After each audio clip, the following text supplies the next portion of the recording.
Welcome, my friends, to another episode of Shoot First, Ask Questions Later. Today, we are joined by Rabbi Shimon Altshul, and we are going to be doing our first tshuva of the Chasam Sofer as our primary tshuva for the episode. And I am very excited. It's on the topic of treifos, but it's really about so much more than just that. So more on that in a moment. Rabbi Shimon Altshul is a retired Jewish educator living in Yerushalayim and a longtime member of the Rabbinical Council of America. Despite Rav Altshul's modesty, I'll add to his bio that he has served as the principal and headmaster of several American educational institutions, has taught at Bar Ilan University, and is also currently serving as a representative of Tzohar in Yerushalayim. For those viewing this on YouTube and can see the video, you'll see that nice little Tzohar logo in the top left of his screen. He recently published two articles in Tradition, one on a tshuva of the Chavos Yair, and the other a review of the new edition of Rav Avram ben HaRambam's Torah commentary. However, today, as we mentioned, we're going to be looking at a tshuva of the Chasam Sofer on treifos. And while we'll be getting to some of the fascinating nuances of bovine anatomy, Rav Altshul will be pointing to some surprising, overarching halakhic and policy decisions that the Chasam Sofer espouses in order to arrive at his final psak. So without any further ado, I'm really excited to jump into this topic. Of course, I read the tshuvas ahead of time, so I know to be very excited, but I'm telling the listeners as well. So Rav Altshul, since this is our first time focusing on the Chasam Sofer as our primary tshuva. We've certainly referenced him in the past. It's hard not to. But maybe you could tell our listeners a little bit about the Chasam Sofer, and then we'll talk about the backstory to this particular tshuva. Okay, well, I've taken the introduction by Maoz Kahana to one of his articles. Maoz Kahana wrote a major book on on the Noda B'Yehuda and the Chasam Sofer, and I'll just read to you the translation. Rabbi Moshe Sofer, 1762 to 1839, known by the title of his work Chatam, Chidushei Torat Moshe Sofer, was born and studied in Frankfurt am Main. As a consequence of his connections with his teacher, the extraordinary Chassid Rav Nathan Adler, he migrated to Moravia, eventually settling in Hungary. The Chatam Sofer served the rabbinates of Dresnitz, Mattersdorf, and finally, the one that made him famous, Presburg. Alongside halakhic and Torah leadership, the Chatam Sofer also stood out in his public leadership in the struggle that was growing at the time within the Jewish world between various supporters of enlightenment and its rejectionists. Thus, his image was established in modern historiography as the leader of, quote, old Judaism, end quote, in its struggle at the beginning of the manifestations of reform. In the Bet Medrash, the Chatam Sofer was known mainly for his halakhic responsa. When printed, and they were all printed after he died, he left them all in manuscript. I think he left instructions that they be printed as well. Some 1,400 of his replies were an authoritative and revered codex, whose prestige combined with the extraordinary personal power of the author became the basis for wide-ranging halakhic decision-making and interpretation. Just to give you an idea, there's a new edition that came out in 2008. There's 7 enormous volumes, real thick volumes of all of his tshuvot.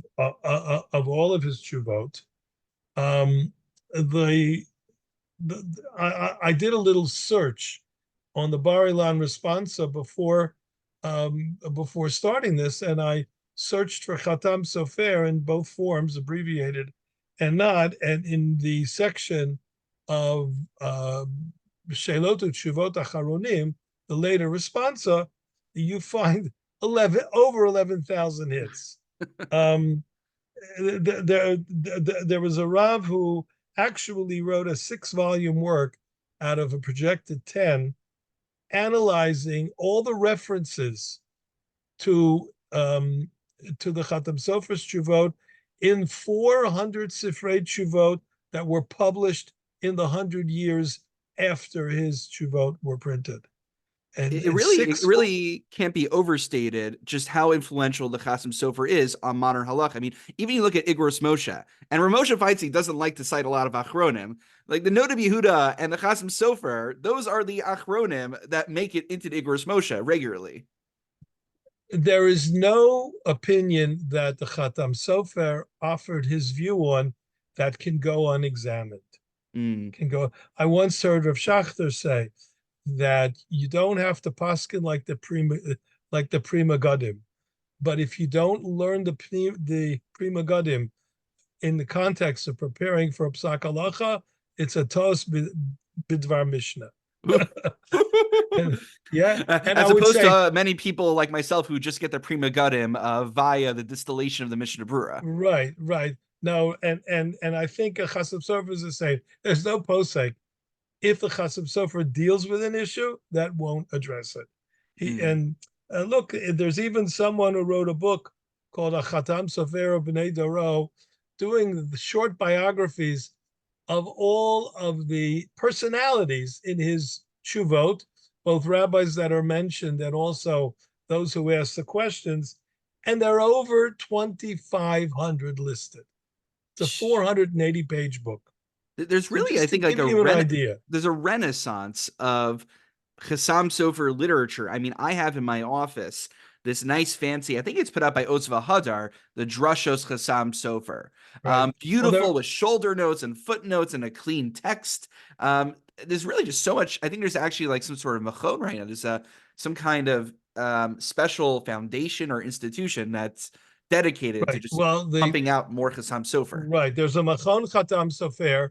The Chatam Sofer's family, by the way, is very large, and his sons and grandsons took over in Pressburg after he died. And there's a Chatam Sofer tradition.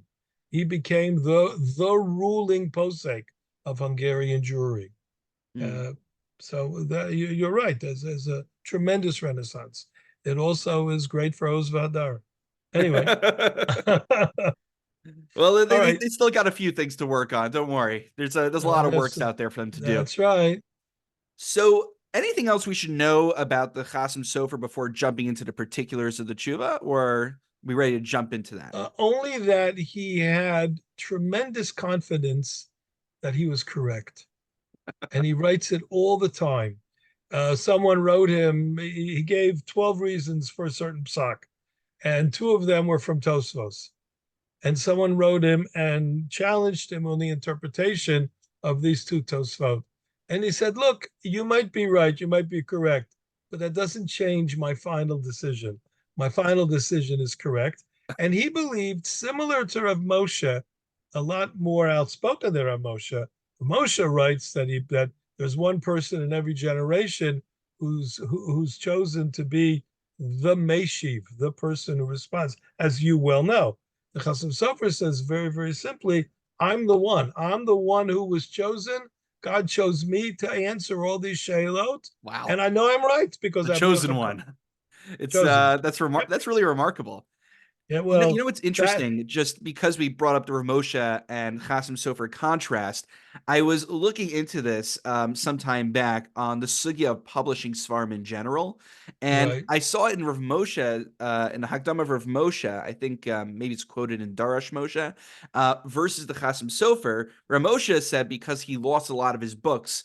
When he was moving from Russia, Eastern Europe to America. So he's like, there's a mitzvah, just publish things as soon as you can, pump things out there. But in the Chasam Sofer, I remember seeing cited saying almost the opposite, the antithesis of that. He says that, what do you mean? The whole idea that we're allowed to take Torah Sheba'al Peh and commit it into writing is a dechuya. We're not supposed to be doing it. We do it because otherwise, we'll lose our tradition if we don't commit it to writing. But that means anytime you're about to publish a book, you have to do a real cheshbon hanefesh, and you have to ask yourself, is this worth breaking a halacha in the Torah? Am I making a significant enough of a contribution to Klal Yisrael that it's worth breaching that isser of writing Torah Shebal Peh into Ksav? And apparently, the Chasam Sofer, as he said, was very confident that his own writings Whatever, indeed right? passed the It test. was valuable. All right. Anyway, so that's a great overview of just getting to understand how significant the Chasam Sofer is. And yet, what's interesting is that I think you'll tell us just in a moment. The tshuva that you picked is a rather obscure one. I don't have a huge bakias in the Chasam Sofer, but this is not what I think of when I think of tshuvas of the Chasam Sofer. So maybe tell our Absolutely. listeners what's the scenario here. Absolutely. Absolutely. Well, just the construct is that one of his Talmidim, whose name was Rav Akiva Steinhardt, this tshuva dates from, he doesn't have a date. Not all of the tshuvot are dated. Some are dated. Yeah, I think I see Rosh Chodesh ER Tough Kuf Oh, Ayin right. Vav. Oh, you know why? Depends You on the see it text. Some of them put them because at you're the end of looking at Tshuva, the some put end, at the and I'm beginning. looking at the bottom. The Bar Ilan 1814, puts it at the end. April 21st. All right. So one of his Talmidim asked him about a case of treifot, and he answered him, well, you know very well that there are matirim and there are osrim, and you could choose whatever you want. This is my experience. And then he tells him a story of what happened. And I think it's that story. And at the end, his conclusion of the tshuva is, and I'll read it in English so everyone can understand it. I've informed you of my ruling, even though it contains nothing novel or intellectually challenging. There's nothing, there's nothing that much in it. There's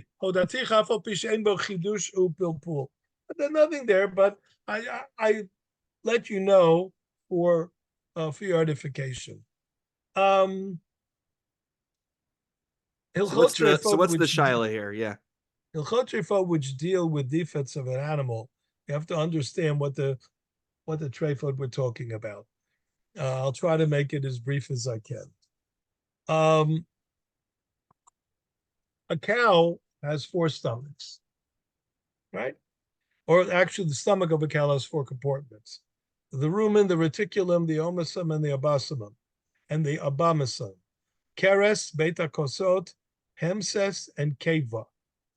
And the reticulum traps and collects heavy, dense objects that the animal consumes. Because cows eat very quickly, they don't chew very much, they swallow it all, goes first into the rumen, and then where it stays for a little while, but the heavier stuff will settle into the beit hakosot.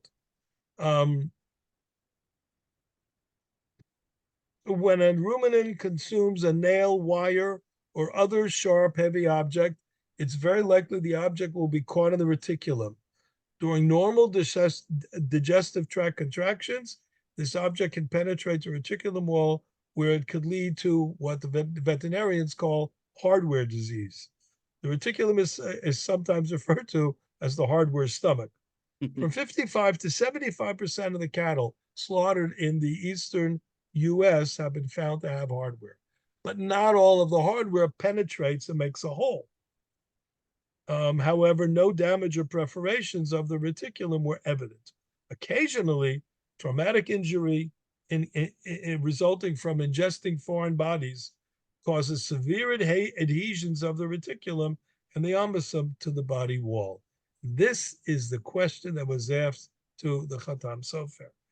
What happens, and let's read the beginning of it. By the way, the incidence is about 2 to 12. They're different studies, and it depends where the animals are from. If they're from Tierra del Fuego or something, where there's no stuff on the ground, so they're not going to consume it. But in most farms, there's going to be stuff on the ground that they're going to consume. By the way, the disease is called, for those of you who want to look it up, traumatic reticuloperitonitis, TRP. TRP, or hardware disease. That's basically what. So what's the issue here? The issue is like there's like a needle So found the in one of the issue, the halakhic chambers. Shulchan Aruch is this: Machat shenimtzeit ba'ovi beit hakeres mitzad echad kshera mishnei tzadim treifa. If a needle penetrates, if anything penetrates, just give the example of the needle. If it only penetrates the in one of the layers, the animal is still kosher. If it penetrates both of the layers, the animal is not. And here,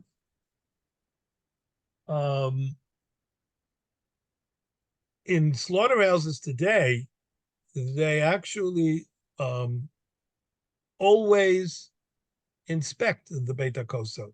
They always inspect the reticulum because there's a reasonable chance to find some sort of hole. And now, however, the Rav asked him, how do you deal with the situation in which the omasab and the reticulum are attached by a sircha? Sircha is a fibrous adhesion which usually is caused by a hole, but by a hole in one of the organs. We know sirchos from the lungs, of course. So after he tells him what to do, he quotes a Rav, which is in Shulchan Aruch in Yeridea Mem Aleph. If the diaphragm is attached to the reticulum by a sircha, then the rumen requires examination. You have to check the keres, for it's certain that a thorn or needle will be found that punctured and caused the adhesion. And then the Chasam Sofer says, look, usually when you find a sircha, you're going to find at least one needle which pierced the tissue. The hole may have closed, but you'll find the needle. I've seen hundreds of these cases, and he says that experience is a more trustworthy witness than all the theories built on logical proof. He doesn't like the Svaros. Now you have to look at the context here. There's no empire. There are no big slaughterhouses. Every community has its shachtim. And as we discussed earlier, every Rav had to know Hilchos Treifus. He had to know Hilchos Treifus just like he knew how to put on tefillin. Because if otherwise he couldn't serve the community. And Hilchos Treifus is not simple. And you need both theoretical knowledge and also practical knowledge. And the questions are not simple because every situation is going to be different. Now, that all has changed today because we have large slaughterhouses, and today it's largely a halakhic specialty. As I told you, Moshe, I still studied Hilchos Shchita when I studied in yeshiva in the 70s because it was still part of the curriculum. By the time you got there, what was it, the 90s? A little bit after that, but a little bit later. They've knocked it out, but much earlier than when you got there. Hilchos Shchita was off the curriculum because we weren't going to go out and become shachtim, nor were shachtim going to try to. Though my Rebbe Zichron Levracha Rev Tendler was not happy about that, so he made sure when we did Yoredea, he brought in a kechal actually. So we did like an utter dissection. He brought it into shear, slapped it down on the desk. But anyway, so just to get to the specifics here, so it sounds like we have an indication that the animal is a treifa. We don't see the hole necessarily, but we have an indication that it's a treifa. And it sounds like from my reading of the tshuva that the Chasam Sofer was a little bit frustrated. He says, that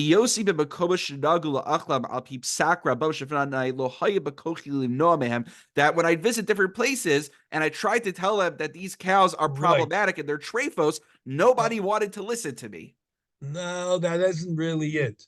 There were two rulings. There were two minhagim on how to poskim. He writes here, in my opinion, if you find a needle that pierced the wall, even if it's not directly facing the sircha, there's no way to declare the animal kosher.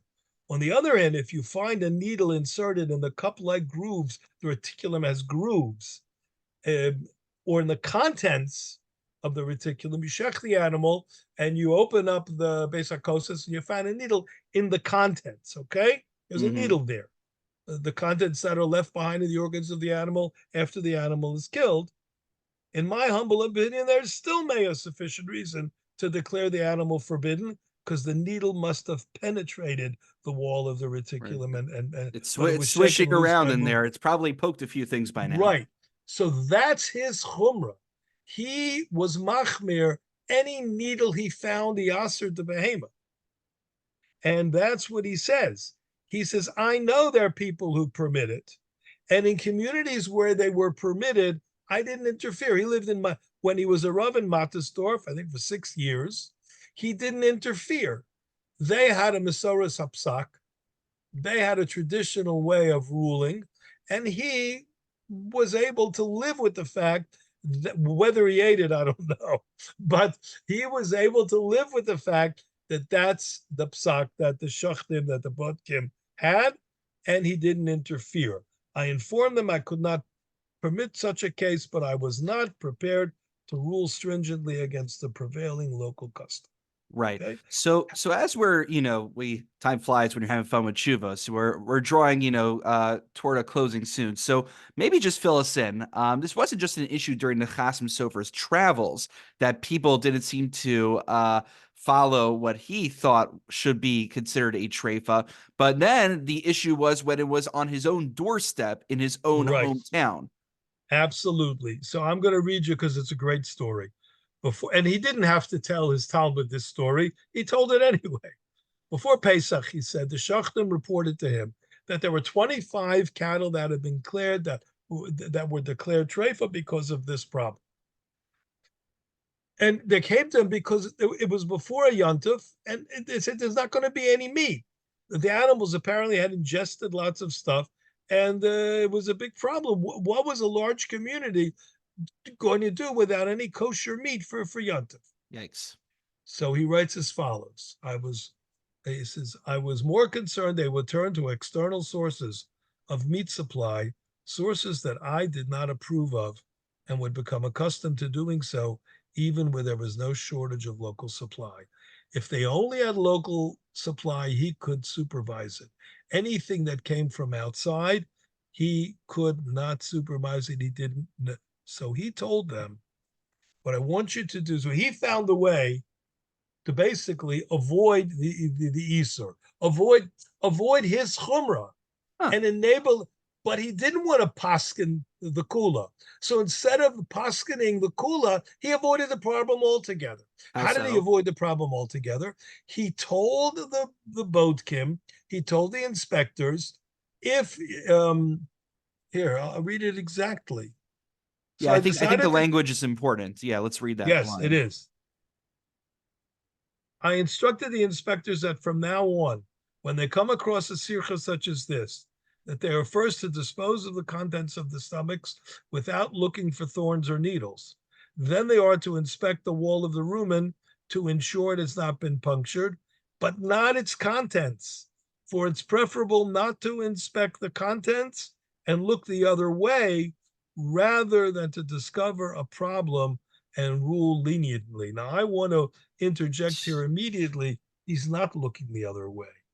The Gemara says in Chulin, if you shecht an animal and you have the lungs all ready to inspect, and an animal comes and takes them away and steals, you don't have the lungs, the animal is kosher. Why? Rov behemos ksheros. We're somech on the rov. So it's not that he's looking the other way. He's saying, I'm going to be somech on the rov. Even though we could check for it, we're not going to check for it. Why? Simchas Yontif. Simchas Yontif is important enough so that people should have meat. And then the greatest thing is that he made the shachtim take an oath. The inspectors are required to take a solemn oath only to utilize this kula in situation where there was insufficient meat supply before the holiday and in no other circumstances. He didn't want to rely on other shchitos. He knew he wanted his community to be under his supervision, which was the expectation. So I think that's actually the end of the story. The end of the story is the shachtim told me they slaughtered 19 behemoths and they were all 100% okay. Chaste Hashem Yisparach. Well, that's what he writes. He writes. Yeah, that's always how the story has to end, right? Right? And all those cows are now sitting in Bnei Brak, married with 16 kids, learning in Kollel. Baruch Hashem asher hirchiv lanu et asher hirchiv lanu. Okay. So I think there's like a few important points that you just brought up, and I know you already started elaborating on. One I find very interesting is that he has this chumrah, but he's willing to say, you know what? It's almost like better is the devil you know than the devil you don't. Better I should find some way to circumvent my own chumrah in my own town than be machmir and cause people to have to bring in animals from other towns where I have no way to give any That's right. hashgacha No to way those to animals. know. That's one point. So But right, so I he think says this, I, go ahead. livchor hara b'miuto, to choose the lesser evil. So I think Right. that's like a policy decision. That's very It interesting. is, absolutely. And that was the general ruling in most communities. Most communities did not allow shchutei chutz. They did not allow meat that had been slaughtered in other communities to be brought into their own. I like, by the way, the play on words with shchutei chutz, because usually shchutei chutz means slaughtered outside the Beis Hamikdash, but Yeah, but shchutei if chutz outside of my own town. but if you search it in Chuvas Achronim, it'll come up a lot. Huh. It'll come up a lot. Yep. So that's one point which I think is really important, which is it's not just a inherently a halakhic calculus, but there is this broader policy decision that he makes. It's not just about the immediate halakhic issue in front of him; it's about the broader halakhic observance within his community and how he could still make sure to give his hashkacha over what's happening. But the second point, which I think is the main part that you were emphasizing, is this idea of like a don't ask, don't tell. I don't have to look and I could be somech on the road, which to me seems very odd because um, generally when you have a suffix, a down in halacha, we have principles of how to deal with doubt. But generally, a suffix that's efshel that you're able to clarify, you can ascertain and actually get an answer. That's not called a doubt. That's not called a suffix. That's just called a lack of data that you can ascertain on your own. So Right, this is so funny. but that's not how a rove works. A rove works. A rove, if you have a rove, then something will be kosher because of the rove.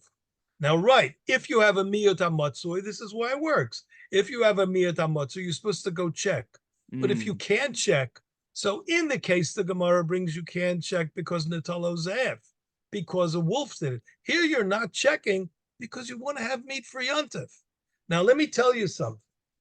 The Pischei Tshuva, I didn't know this until later, but the Pischei Tshuva quotes this in Yoredeya, and he writes, and he quotes the whole piece. I That's how didn't people know like this. me discover where the Chasam Sofer is, by the way. Right. So, but you had to learn treifus first. So the Pischei Tshuva, the Pischei Tshuva, the Pischei Tshuva quotes it, and he says, "You want to know why I copied the whole thing? Hetakti kol zel harot godel koach hatzadikim ukemoshamru bechulen amar avchama parchanina gedolim tzadikim b'misasan yoser mi b'chayein." He says, "You see the greatness of the tzaddik, even it's even greater than during his lifetime." In other words, the Pischei Tshuva is looking at this Tshuva and he's saying, wow, look at the koach of the Chasam Sofer to make this psak, because he's in the parameters of halakhic decision making, you have to take so many factors in consideration. Yeah. And in some poskim, if or like normal people like us, we don't even know all the factors that we have to take into consideration. Mm. Right? You have to look at Chuvas of Rav Moshe, or today Rav Asher Weiss. He knows all the stuff that's going on. That's the thing. Rav Schachter said. I remember because I listened to a shir that he gave on psak. He said very simply. He says anybody can poskin. You just have to know everything about the issue. That's all. That's all you got to do. That's all. You have to know everything about the issue. So I think yeah. that's a really important point. And I think it answers another question that was kind of in the back of my head, and I'll just speak out, but you've already answered it, which is the idea that I'll hear sometimes, and, admittedly myself, when I need to consult a posek for certain questions, and I'm afraid to hear what the answer is. I'll hear from people say, I have this question if I'm allowed to do XYZ on Shabbos, but I'm afraid to ask the rabbi and hear what they're going to say. So that's different than the case here, because as you articulated, maybe our listeners, and myself included, are a little bit more familiar with the needs of bug checking than lung checking. When it comes to bug checking, we have a similar principle as well. Something that is a mit she'ino matzoi, let's just say for argument's sake, under 10% chance of finding a bug in there, because there's no, forget the fact of rove. It's just so minimal that it doesn't rise to the threshold of even constituting a doubt, of constituting a suffix, that further action to ascertain the truth is required. But where you have a miyad hamatzoi, where there is like at least 10% chance you're going to find a bug, you're going to find something that will treif up the animal, that's when one needs to actually investigate and get to the bottom of it. So that seems to be the distinction of when you are obligated to investigate versus when you are allowed to look the other way. Am I correct? Well, in that? the question with bugs also is, at what point does that application begin? Does the obligation begin with every head of lettuce you buy? Or does it begin with lettuce about which you know certain things about how it was produced? Right. And the other problem, of course, is the whole microscopic issue. Uh, The t- a whole worthy of an because there are entire many episode. poskim, the lenient poskim who are getting outshouted lately about the bugs. But all the years you had to be able to see it, and if you couldn't see it with a naked eye, it's not there for halakhic purposes. So I'll tell you my ha'ara on this, which is I think actually it should really be the more Haredi community that generally doesn't bring as much scientific innovations into the halachic process should be the ones who adopt that shita, and it should really be the more mono-orthodox Torah Mada oriented people who say, well, we like our technology, we like our scientific discoveries. Now that we can use this new technology to discover things, maybe we ought to utilize it. I understand that that's a little bit reductive. I have a surprise for you. The Haredim are extremely technologically advanced. This book that I used, let's see if you can see it. Chulin Illuminated. Oh, I love that book. Right. It's an excellent book about treifus. It's written by a Haredi, by Yeshiva. Who do you think wrote it? It wasn't written by somebody. Well, just to clarify, especially for the sake of our listeners, so no one thinks that I'm bashing the creative world, God forbid. What I mean is, are you willing to accept the scientific innovation as a changing factor? And so, for instance, Techeles is one of those great examples. Now that we discovered probably the source of Techeles, am I going to change my practice for tzitzis? All right, but each question has to be seen independently because there are always different details and different contexts in each question, I think. 100%. And so, Rabbi Altshul, let me just give you an opportunity as we are drawing to the conclusion of our session together. This is it's a short Chasam Sofer, but it's a riveting Chasam Sofer. First of all, because of course, all the interesting scientific elements to it. But even if, for someone like me who didn't study those areas of halakha in depth, it goes a little over my head. Certainly the principles of dealing with suffix, dealing with doubt, and communal policy, I think is really fascinating and interesting. Is there anything else you'd like to leave our listeners with before we conclude for today? Anything else we should know about either the Chasam Sofer or about the implications of this tshuva? Or you can just talk about your work at Sohar if you want. Up to you. Oh, well, you can see that from the Zoom. I see it on the screen. Yeah, I do work at Sohar. I think that it's very possible that the Chasam Sofer was more sensitive to the issue of Simchas Chag than other poskim, perhaps other poskim that came after him, what would be. I would imagine, and I'm not going to mention any names, but I think the people who know the poskim of the last 50 to 100 years will know the trend. They would tell you, eat egg salad, don't eat meat.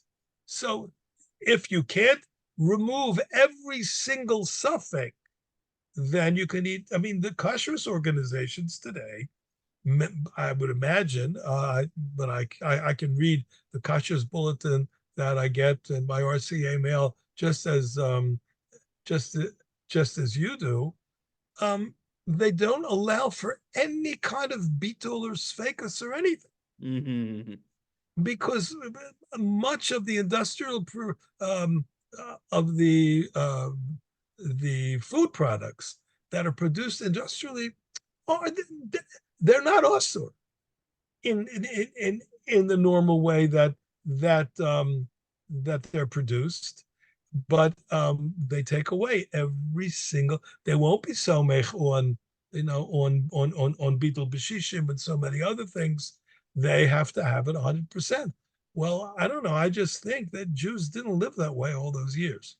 Now we've gotten to a tech, as the Rav used to say. They asked him about glad kosher. He said because glad kosher only took over the market in the late 50s, the early 60s, and became the norm even later. He said, glad kosher says, if you have glad kosher, you don't need me. Why are we learning a treif? You throw out the Shulchan Well, Aruch and everything is good. He by the says, way, as you pointed out, that's kind of what happened with the YU curriculum. So that's not wrong. you don't need me. You don't need me. Well, but he was an expert and he could have taught them as well. Right. And the Rav, even though he studied philosophy for 6 years in Berlin, I guarantee you, he used to take the guys that told me into the Schlachthäuser. He took them to the abattoirs. He went in the earlier years. He took them as part of the practical knowledge that was necessary. Wow. So this is, I think if there's one takeaway for me, it's that I have to go back and properly study Hilchos Shchita. And I think a broader takeaway, which I wasn't sensitive to when I read the Tshuva, is the Simchas HaChag, the Simchas Yom Tov element of this, of, wait a minute, okay, big deal, you don't have kosher meat. Just make some egg salad instead. And the fact Right, that have he tuna saw fish. that as a critical element in his halakhic calculus, especially come from the Chasam Sofer, someone who we think of as a real machmir and a staunch traditionalist, that really speaks to his understanding of the needs of his community. And that's something that we appreciate when we can actually see the tshuva itself. And it's certainly, I can understand why the Piskei Tshuvas itself thought that that was something important to immortalize. So Rav Altshul, I'd like to thank you for your expertise, for your time, for teaching us this Chasam Sofer.